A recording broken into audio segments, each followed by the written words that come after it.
एक ही आंगन में दो रसोई थी, एक बड़ी बहू सुमित्रा की और दूसरी छोटी बहू मीरा की। सुमित्रा के पास घर की चाबियां थी, उसका अधिकार था। वहीं मीरा, जो एक शहर से पढ़ लिख कर आई थी, अपनी दुनिया में मस्त रहती थी। लेकिन सुमित्रा की आंखों को मीरा की शांति और उसका आत्मविश्वास चुभता था। सुमित्रा को लगता था कि मीरा पढ़ी लिखी होने का घमंड करती है। वह हर बात में मीरा को नीचा दिखाने का मौका ढूंढती। अगर मीरा का पति उसे बाहर घुमाने ले जाता तो सुमित्रा जोर से कहती, आजकल के पति भी कितने गुलाम हो गए हैं, बीबी के पीछे पीछे घूमते हैं।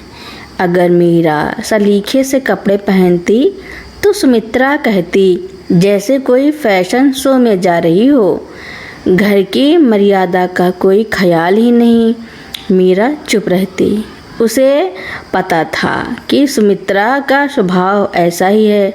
लेकिन एक दिन बहुत बात बढ़ गई। मीरा को नौकरी का एक अच्छा ऑफर मिला। उसने सोचा कि घर की माली हालत सुधरेगी। उसने बहुत उम्मीद से घर में बात छेड़ी।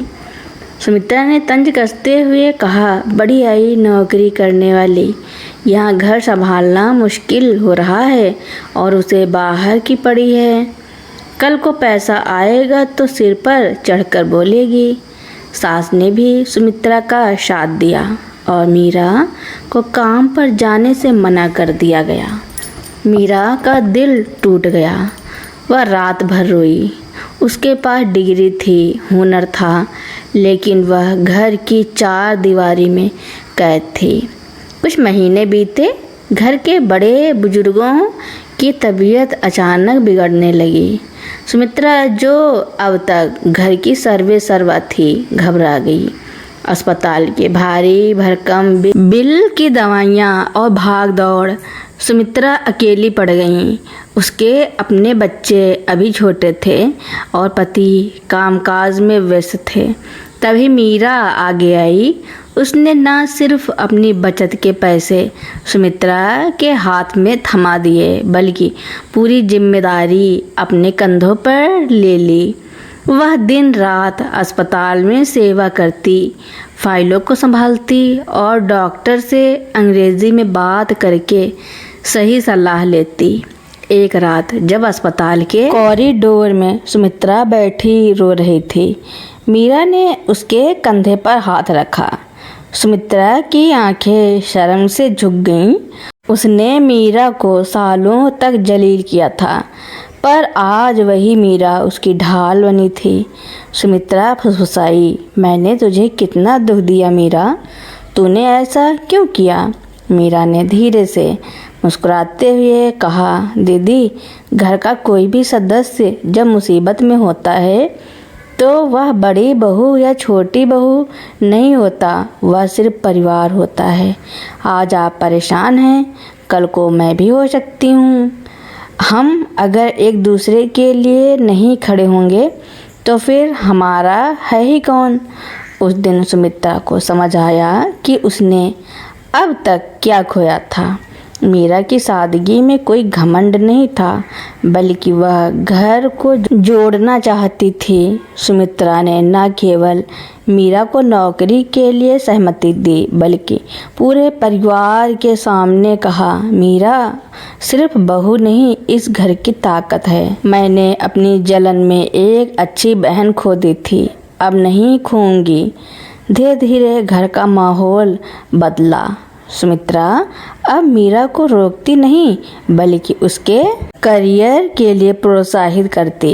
मीरा भी अपनी सफलता का श्रेय सुमित्रा के सहयोग को देती। सुमित्रा और मीरा का रिश्ता तो सुधर गया था, लेकिन घर में शांति आने के बाद एक नई चुनौती सामने खड़ी थी। सुमित्रा का अपना बेटा रोहन, जो अब बड़ा हो रहा था, उसने देखा था कि कैसे पहले उसकी माँ मीरा बुआ के साथ लड़ती थी और अब दोनों में कितना प्यार है। उसने माँ से पूछा, माँ पहले तो आप बहुत लड़ती थी, फिर अचानक ऐसा क्या हुआ कि सब बदल गया? सुमित्रा ने अपने बेटे का सिर सहलाते हुए कहा, बेटा, जब इंसान दूसरों की थाली में झांकता है तो उसे अपनी थाली की रोटी कम और जली हुई लगने लगती है। जब तक मैं मीरा की काबिलियत से जलती रही थी, मैं खुद भी दुखी थी, लेकिन जब मैंने उसे अपना समझा तो मुझे लगा कि उसकी सफलता में मेरी ही जीत है। समय का पहिया आगे बढ़ा। मीरा ने एक अच्छी नौकरी पकड़ ली थी। अब घर में पैसों की तंगी दूर हो गई थी। एक दिन मीरा ने घर में एक छोटा सा आयोजन रखा। उसने सुमित्रा के लिए एक कीमती साड़ी और उनके बच्चों के लिए उपहार खरीदे। मीरा ने सबके सामने कहा, दीदी, अगर आज मैं इस मुकाम पर हूँ तो वो आपके सहयोग के कारण है। आपने मुझे घर संभालने का मौका दिया और खुद अस्पताल की भागदौड़ संभाली। लेकिन कहते हैं ना, पुरानी आदतें और पुरानी बातें कभी कभी नए विवादों को जन्म दे देती हैं। मोहल्ले की वही औरतें जो पहले सुमित्रा को भड़काती थी, अब जलने लगी थी। उन्होंने कानाफूसी शुरू की, देखो कैसे दोनों नाटक कर रही हैं। अब तो मीरा पैसे कमा रही है तो सुमित्रा का पल्लू पकड़ेगी ही। एक दिन जब सुमित्रा ने ये बातें सुनी तो वह अंदर से टूट गई। उसे लगा कि वह अपनी छोटी बहू को एक और मुश्किल में डाल रही है। उसने मीरा से कहा, मीरा, लोग हमें चैन से जीने नहीं देंगे। उन्हें लगता है कि मैं सिर्फ तुम्हारे पैसे के लिए तुम्हारे साथ अच्छी बन गई हूँ। मीरा ने सुमित्रा की आंखें देखी और मजबूती से कहा, दीदी, क्या लोग घर चलाएंगे? अगर हमने उनकी बातें सुनकर अपने रिश्ते में फिर से दीवार खड़ी कर ली तो हार उनकी होगी। हम दोनों को मिलकर ये साबित करना है कि रिश्ते पैसों से नहीं, भरोसे से चलते हैं। उसी समय घर में एक और मुसीबत आई। सुमित्रा के पति यानी घर के बड़े भाई का बिजनेस अचानक मंदा पड़ गया। उन पर भारी कर्ज हो गया था। बैंक से नोटिस आने लगी। घर बिकने की नौबत आ गई। सब फिर से खामोश हो गए। इस बार सुमित्रा ने बिना किसी के पूछे अपने उन गहनों को निकालने का फैसला किया जो उसके मायके की आखिरी निशानी थे। उसने वे गहने मीरा को दिए और कहा, इसे बेच दो और कर्ज चुका दो। मीरा ने गहने लेने से मना कर दिया। उसने कहा, दीदी, आपने पहले मेरी पढ़ाई और भविष्य के लिए त्याग किया था। आज ये घर मेरा भी है। हम दोनों के पास जो कुछ भी है वो अब साझा है। मीरा ने न केवल अपने ऑफिस से लोन के लिए आवेदन किया बल्कि सुमित्रा के साथ मिलकर घर से ही टिफ़िन सर्विस और घर के बने मसालों का काम शुरू किया। मोहल्ले की वही औरतें जो तंज कसती थी अब हैरान थी। जो घर पहले लड़ाई झगड़ों के लिए बदनाम था अब वहाँ से खुशहाली की महक आने लगी थी। साल भर बाद वही घर फिर से संवर गया। कर्ज उतर गया और घर की आर्थिक स्थिति पहले से बेहतर हो गई। गृह प्रवेश के दिन जब सब नए बने कमरे का उद्घाटन कर रहे थे, सुमित्रा ने हाथ जोड़कर भगवान को शुक्रिया अदा किया। उस दिन मीरा ने एक छोटी सी बात कही जो सबके दिल में उतर गई। दीदी, लोग कहती थी कि हम बदल गए हैं, पर सच यह है कि हम बदले नहीं हैं। हमने बस मैं को छोड़कर हम को चुनना सीख लिया है। उस आंगन में अब ताने नहीं बल्कि एक दूसरे के प्रति सम्मान की गूंज थी।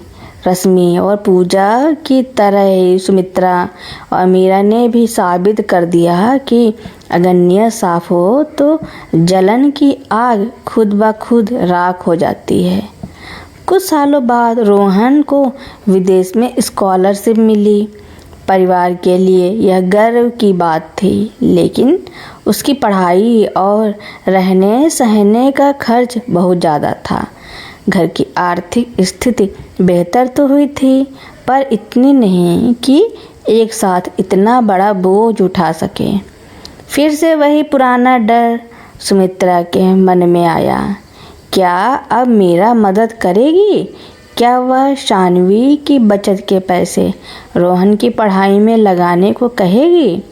सुमित्रा ने खुद को कमरे में बंद कर लिया। उसे लगा कि कहीं मीरा अब ये न कहे कि दीदी अब मेरा भी अपना परिवार है, हम आपकी मदद कब तक करेंगे।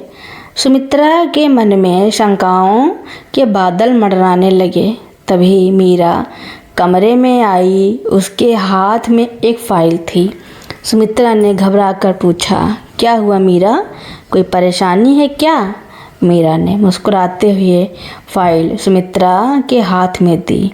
वह रोहन के विदेश जाने के खर्च का पूरा ब्यौरा था। मीरा ने कहा, दीदी, जिस दिन आपने मेरे साथ अपनी रसोइयाँ और अपने अधिकार बांटे थे, उसी दिन से रोहन और शानवी मेरे लिए एक समान हो गए थे।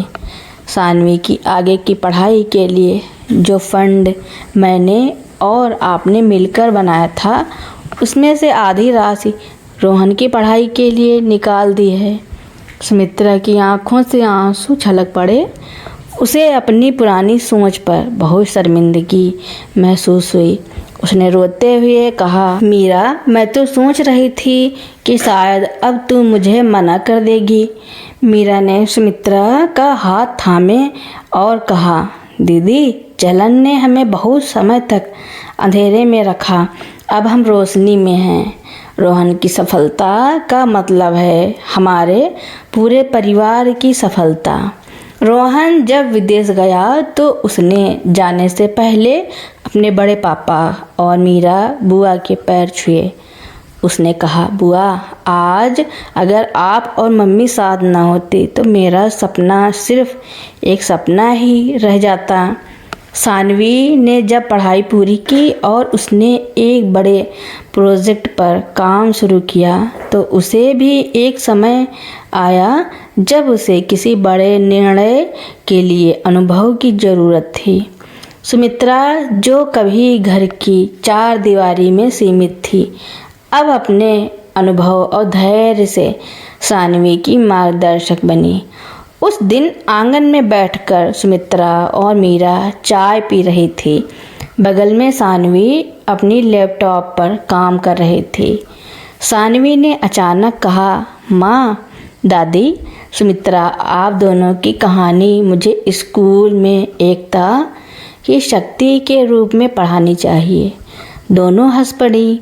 आज उस घर का माहौल ऐसा था कि पड़ोस के लोग अब जलन नहीं बल्कि सीख लेने आते थे। मैंने रश्मि की तरह ही अब यह समझ लिया था कि घर की असली रौनक किसी के गहनों या पैसों में नहीं बल्कि अपनों के बीच आपसी विश्वास में है। घर की दीवारें आज भी वही थी, लेकिन अब उन दीवारों के बीच में की जगह हम का वास था।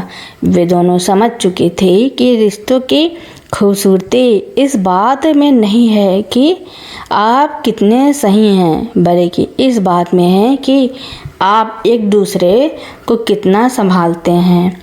उस रात जब पूरा परिवार साथ बैठा था, सुमित्रा ने एक बात कही जो घर का मंत्र बन गई। बेटियां पराई नहीं होती और बहुएं कभी दूसरी नहीं होती। अगर मन का दरवाज़ा खुला हो तो कोई भी घर खुशियों का आशियाना बन सकता है। और इस तरह जलन की राख पर विश्वास की एक ऐसी इमारत खड़ी हुई जो आने वाली कई पीढ़ियों के लिए मिसाल बन गई।